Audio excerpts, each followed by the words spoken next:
All right, so this standard is English Language Arts Standard, Reading Informal Text for Kindergarten. So it is CCSS.ELA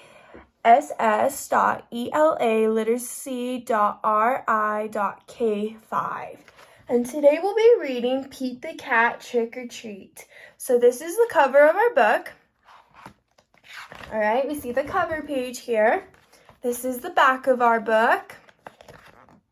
All right, and it says it's by James Dean. And so that means that this is the author and he wrote the words. All right, it's Halloween. Pete the cat is excited to go trick-or-treating in his superhero costume. I hope nothing too spooky happens, says Pete. Don't worry, says Pete's dad. We have our flashlights. Let's go trick-or-treating, says Pete. Pete and his dad walk outside. Whoosh!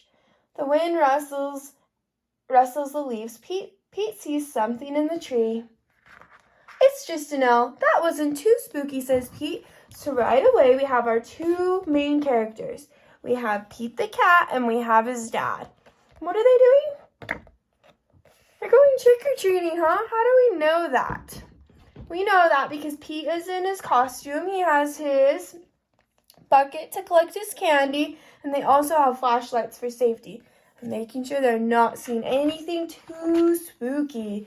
They arrive at a neighbor's house. Pete rings the doorbell. Ding dong. He hears a strange sound coming to the door. Trick or treat. It's just Kelly, Pete says. She's not too spooky. Kelly joins Pete and his dad trick-or-treating. At the next house, there is something in the yard. Hope it's not too spooky. Phew, it's just a scarecrow, says Pete. That's not too spooky. Ding dong. Pete rings the doorbell. Trick or treat, says Pete and Kelly. Let's open up the door. Awesome costume, says Pete. Very spooky, but not too spooky. Thank you, says Mrs. Gold, the crossing guard. At the next house, there is something glowing on the steps. Can we tell what this is by the faces? Yeah, let's see. Cool, says Pete. Jack-o'-lanterns. Kelly rings the doorbell. Ding dong. Trick or treat, says Pete and Kelly. It's Pete's teacher. One piece of candy each, she says. Ooh, can we tell what she's dressed up by as her costume?